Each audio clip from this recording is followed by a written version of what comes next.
Hi, I'm Dave from Sailing Laguna. In our last video, we had a look at Name Harbour in Miami, as well as some of the other options for anchoring in this area. Name Harbour is possibly one of the most popular staging points for a trip across the Gulf Stream to the Bahamas, which is, funnily enough, what this episode's going to be all about.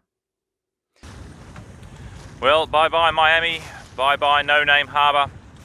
We left just after 6:30, so just here at sunrise.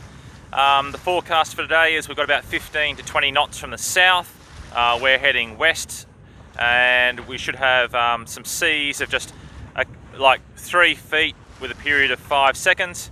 So a little bit choppy, but not too bad when you're on a 40-foot boat, hopefully. Anyway, this is what we're looking at now as we are heading over, getting ready to cross the Gulf Stream in an hour or so.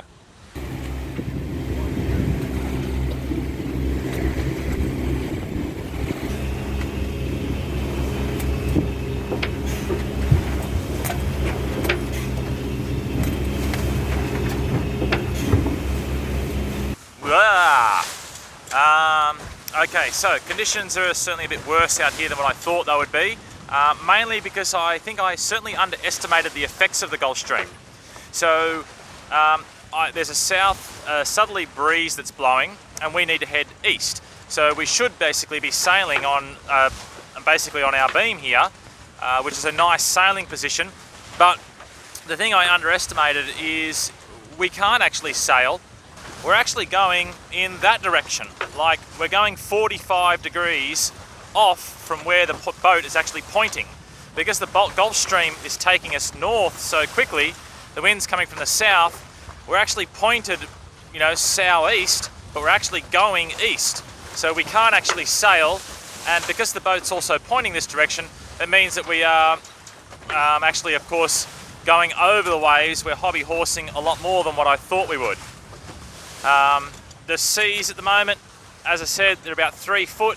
They have a 4 to 5 second period, which is certainly not overly comfortable. So let me explain this a little more. Normally, if we head east and the wind is from the south, then our boat is on a favourable beam reach. There will be a little bit of leeway, but in this example, that means if we head directly east, then we will find ourselves at our destination, Bimini. But the Gulf Stream runs at about 3 to 4 knots, which is half of our boat speed. So if we want to head to Bimini and we factor in the Gulf Stream and the leeway, then you can see that our boat actually needs to point southeast, just so that we can make an easterly direction. Then, if we are pointing southeast and the wind is from the south-southeast or south, then it's not a favourable wind angle, for the lagoon anyway, and so we're going to end up motoring. So to sail across from Miami to Bimini, you really need a southwest or westerly breeze. It's not advisable to cross the Gulf Stream when the wind has any north in it above 10 knots, and as stated here, you're going to have troubles sailing into a breeze that has any east in it as well, which doesn't give you many options for sailing across the Gulf Stream. If you do actually want to sail across the Gulf Stream, then you need to get about 25 nautical miles south of where you intend to land in the Bahamas, which for Bimini means you really want to head directly east from, say, Key Largo, and then you'll end up at Bimini by the time the Gulf Stream pushes you north. Alright, Cooper, whereabouts are we now? We're heading over to the Bahamas. Alright, and what are conditions like out here? Pretty rough. Yep, how are you feeling? Okay. Yep, you've had some seasickness medication? Yep. Well, things have deteriorated out here a little bit. We're now sort of starting to see gusts up to sort of 24 knots. We experienced some maybe 5-foot waves there, so they're throwing the boat around a fair bit. I'm hoping to see Bimini shortly, and it will be an end to a less than desirable day. But I guess the fortunate thing of being out here, at least Sam hasn't got internet access to be able to look up how to divorce your husband and fly back to Australia.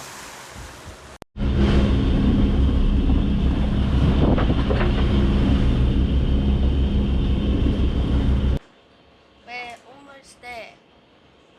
What? Just it.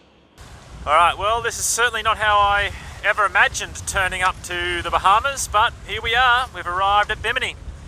There's a bit of a swell obviously running. There's a strong south-south-east, south-southwest breeze, 20 knots. So we'll do a drive-by of the channel and just see how it looks. The advice in the cruising guide was not to cross into Bimini if there was a southwesterly or westerly breeze and a swell from a similar direction, which is what we were experiencing. It also said to radio Brown's Marina for some local advice, which we did, and they said just to, well, not to come in at the moment. So Sam and I sat outside and we observed the conditions for a good 10 or 15 minutes. We checked, of course, our navigational systems, and so we decided to head in. Now, it wasn't that bad. Sometimes you've just got to trust your own eyes. Funnily enough, if an actual channel marker looks out of place, then it might actually be out of place, which was certainly the case with one of them that was way off mark. Yeah, we're not going back out.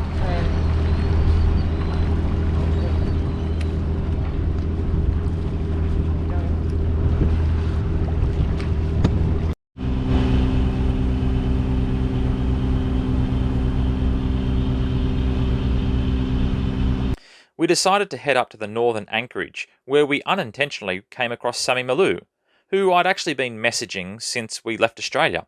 They come from the same town as us back in Australia, and also gained special permission to leave the country and go on a pandemic sailing adventure around the world. What are the chances of that?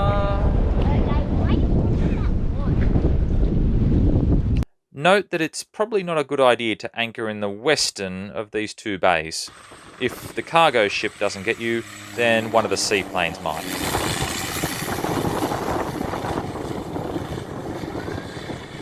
Alright, we're all signed in with immigration here. So I didn't actually fill out, we didn't actually have to bring any actual forms here, even though other things might tell you otherwise. Some of the official forms were given to us from the Big Game Club when we checked in there. The health visas, they only needed to see them, they didn't need a printout of them. They did need a printout of the COVID tests, but they allowed us to print them there. Anyway, now we'll head over to customs and get the process finalised. Alright, well that's all customs done there behind me. So tick, we're into the Bahamas, yay!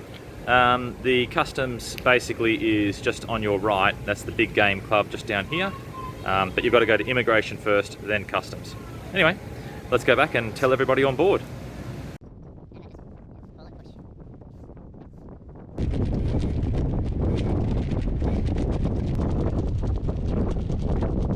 So now that we are officially checked in, we spent the next few days exploring Bimini.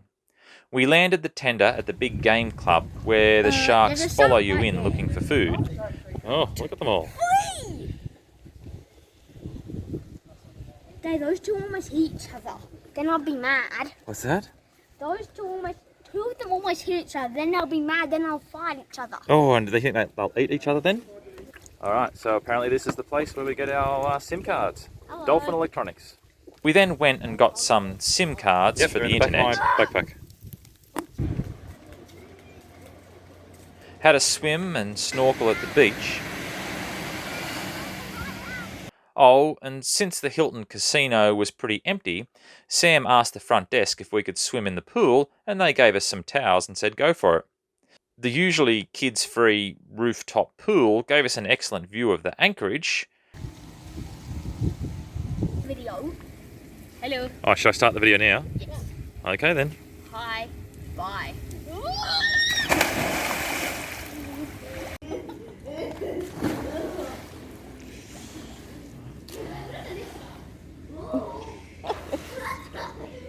Some other points of interest at Bimini are the Dolphin Museum, the bread shop, yes that's the bread shop, and the convenience store. If you get a calm day you can head out to the Sapona wreck, which Sammy Malou did, but we really stuck around in Bimini because we were waiting for a weather window to cross the Grand Bahama Bank, as well as complete our 5th day COVID test. Although nice enough, I think Bimini is one of those places that you only need to visit once. So join us next video as we head off to cross the Great Bahama Bank to the Berry Islands and then prepare for Nassau. And if you've made the video this far, then you really should be a subscriber. We'd really appreciate the extra numbers. Anyway, catch you next time.